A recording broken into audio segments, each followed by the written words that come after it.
জাতিসংঘ সদর দপ্তর থেকে আমাদের সঙ্গে যুক্ত হচ্ছেন সহকর্মী হাবিব রহমান। হাবিব, যুক্তরাষ্ট্রের প্রেসিডেন্ট জো বাইডেনের সঙ্গে ভারতের প্রধানমন্ত্রী নরেন্দ্র মোদীর একটি বৈঠক হয়েছে আমরা দেখলাম, এবং সেই বৈঠকে বাংলাদেশ প্রসঙ্গ এসেছে, এই অঞ্চলের নিরাপত্তা ইস্যুগুলো এসেছে। একটু যদি বিস্তারিত আমাদের জানাতে পারেন। আপনি জানেন যে বর্তমানে বাংলাদেশের যে প্রেক্ষাপট বা পরিস্থিতি সেখানে বাংলাদেশের বিষয়টি নিয়ে যোগাযোগ ভারতের প্রধানমন্ত্রী নরেন্দ্র মোদী আলোচনা করেছেন।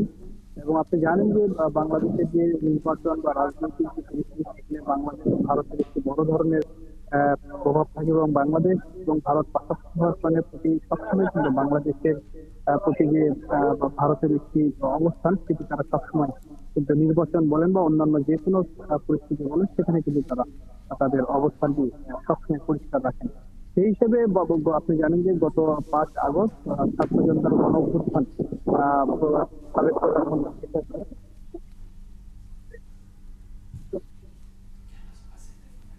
আমরা নানা জনের কাছে জেনেছি বিষয়টি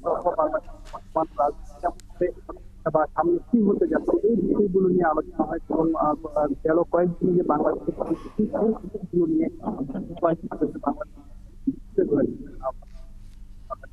জানি যে বাংলাদেশ বর্তমানে অন্তর্বর্তীকালীন সরকার রয়েছে, যার প্রধান দায়িত্ব পালন করছেন নোবেল ডক্টর মোহাম্মদ ইউনূস।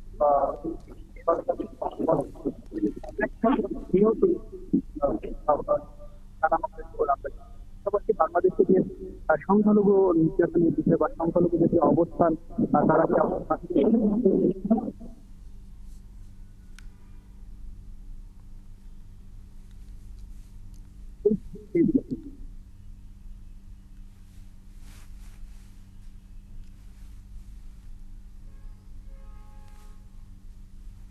শান্তির যে বিষয়, কোন ধরনের বিশৃঙ্খলা যেন না হয় এবং শান্তিপূর্ণ ভারতীয় প্রশান্ত সাগর কিভাবে রাখা যায় সেই বিষয়গুলো নিয়ে আলোচনা আছে। আপনি জানেন যে এখানে আসলে এবারে যে জাতিসংঘের 79তম সম্মেলন শুরু হচ্ছে সেটি আসলে নানা দিক থেকে গুরুত্বপূর্ণ। সেটি বাংলাদেশের জন্য আসলে আরো বেশি গুরুত্বপূর্ণ।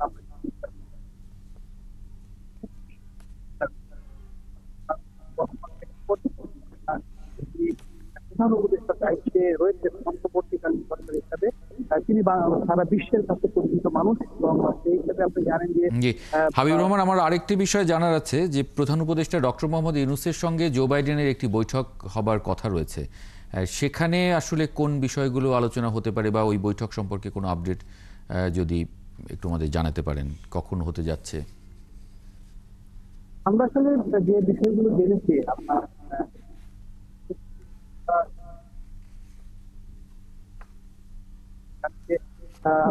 এখানকার 23 তারিখ রাতে ডক্টর মোহাম্মদ ইউনূস তিনি যুক্তরাষ্ট্রে পৌঁছবেন, এবং তারপরের দিন হয়তো জো বাইডেনের সাথে একটি বৈঠক হবে। বৈঠকের মূল বিষয় আসলে একেবারেই নানা জনের সাথে কথা বলে কিন্তু জেনেছি যে বাংলাদেশের বর্তমান পরিস্থিতি কি ঘটেছিল 5 আগস্টের আগে, অন্ততপক্ষে জুলাই, এছাড়া বাংলাদেশের